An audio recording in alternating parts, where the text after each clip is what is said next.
Ah, you didn't see this one coming, did you, bitch?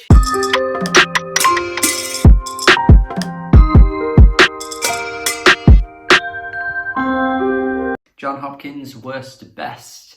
Been listening to Jon Hopkins lately and thought, you know what I've not done in a long time? A worst to best. I need to vary up my content a little bit more, throw out a video that I've not done in so long, make things a bit more exciting, and I thought a worst to best of an artist that I've been sat down a lot with lately. It seems apt. It seems apt. For those of you unaware though, he is an English musician who's been creating electronic music for quite some time now. He's also been working with other artists and, created soundtracks elsewhere alongside his actual own discography for many years. He's worked with artists like Imogen Heap, Brian Eno, would you believe? And Coldplay, of all artists, was one of the most surprising ones that I spotted when looking through his history. He's been around, man. He's been at the forefront of electronic music for so many years, and I feel as though many people sort of seem to look at him as the guy that started with Immunity. So I thought, why not do a worst to best on an artist like this? Because everything before 2013 isn't really talked about. So it seemed like a perfect excuse to champion an artist who needs to be championed by far more people than he currently is, with the worst to best highlighting his really strong discography from start to finish, from my least favourite to my favourite, starting with my least favourite. Let's go!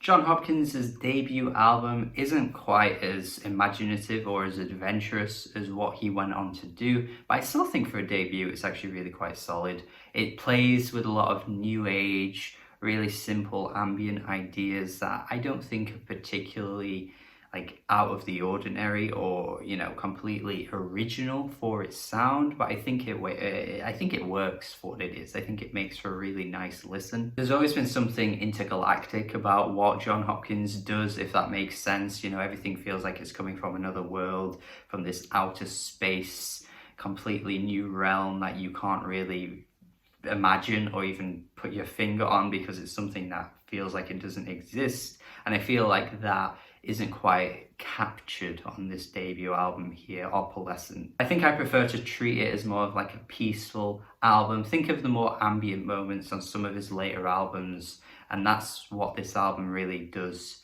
the most, really. And I think it works what it is. I think it's all right, but my least favorite of his discography. So we started with his first album as my least favorite in his 5-album discography so far, but on the complete opposite end of his discography, we have at number 4 his most recent album, Singularity.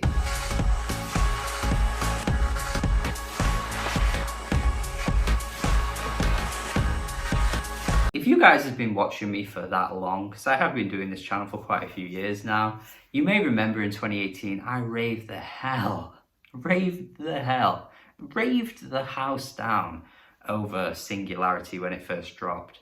I'm not sure if it was simply the fact that I hadn't quite explored his discography at that point, or I hadn't quite explored a great amount of electronic music, especially in comparison to 2020 to present day, because I listen to way more now than I really ever have. I don't know what it is. It could be a multitude of things, but something about this album just seemingly seems way different to my ears now than it did back then. This isn't to say that Singularity is a bad album, obviously. I just said Opalescent was good, and evidently this is above Opalescent, so I do think this is a good release. But in 2018, I was head over heels to this thing, and it's hard to see why now, because some of the softer, quieter, spacious moments on this album just don't really hit anymore, even though back then they were really hitting somehow. I'm particularly talking about the last leg of this album, which doesn't really have that vision that you often get in a Jon Hopkins release. Certainly sharper than his debut album, but it almost feels like he's calling back to some of those ideas on Singularity. It's almost like he's going backwards, all the way back to 2001. Whereas for me, I think Immunity was taking his discography to a completely new place which is kind of weird to see him go all the way back to the early days with Singularity. But, you know, I'm probably talking about this way more negatively than I should be, but I think it's just because I find it odd that this is like his most recent album. When you go through his discography, I think you would know what I mean, because you have these amazing moments,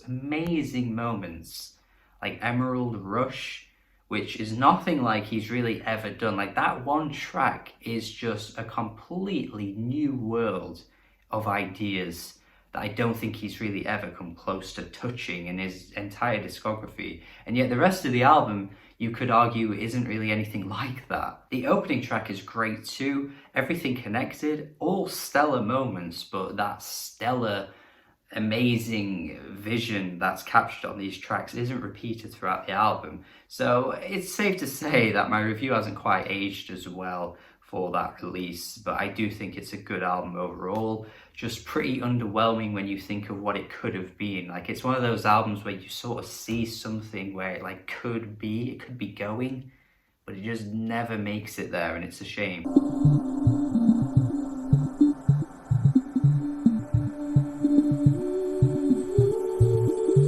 At number 3, though, we have Contact Note, which might be one of the more surprising albums in Jon Hopkins' discography, as I wasn't quite anticipating what it would sound like, but I think it is really quite impressive in comparison to Singularity and Opalescent. It may not have the highest highs in comparison to some of the really extremely high highs of Singularity, but I think it's a really consistent album, very concise.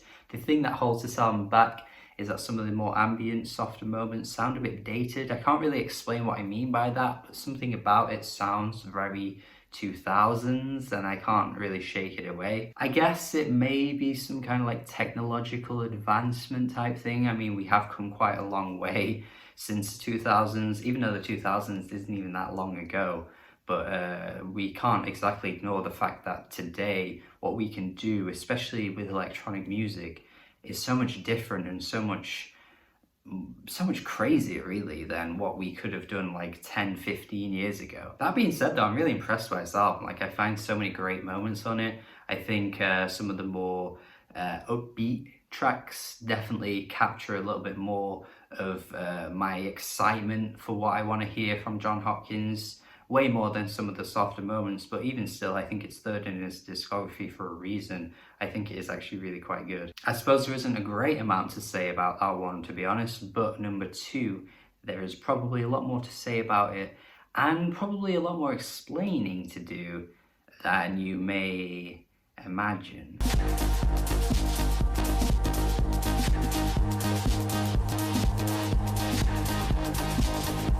That's right, at number 2, I've got Immunity, which is probably going to shake a lot of feathers, rustle a lot of arses. I don't know what saying is there, I just made it up. Immunity is a great album. In fact, I know plenty of people that think it is an amazing album and even a perfect album, and one of the best electronic releases of all time. I know many people that believe that, and I respect the hell out of it. I respect you if you think that. That's a hell of a take. Easily getting the most attention of any album he's ever put out, even to this day, which is what I said earlier, as some people don't actually go back in his discography. Many people just kind of stop at Immunity and don't really explore much more. I think there's a reason why, because it is just such a fantastic combination of micro house, ambient techno, tech house. It is just, it's got it all. It's got so much going for it. We Disappear, one of my favorite songs in his entire discography. Open Eye Signal, could argue it's his best ever song. I wouldn't even argue against that, to be honest. Even getting nominated for a Mercury Prize, getting critical acclaim, it just has everything about it. Like the makings of a future classic of electronic releases. I wouldn't be surprised if in 5 years people look back at this and think of it as being one of the best electronic albums ever, because I think it could deserve that accolade. I mean, it certainly deserved winning the Mercury Prize over James Blake, but we won't get into that because I know my opinion on that James Blake album is not a popular one, but yeah, we'll leave that. We'll leave it. I think for me, just by the end of this album, what holds it back is just the last few tracks don't really invigorate, if that's the right word. They don't really like get me feeling what I want to feel. I'm not totally attached to these tracks, especially when you go back to tracks like Collider, which I'm totally head over heels for. Abandoned Window is another great one too. His sound design is phenomenal. Like, goddamn, what an album this is. But it lands at number 2 because for me personally, the one album that I think I enjoy the most in his discography is...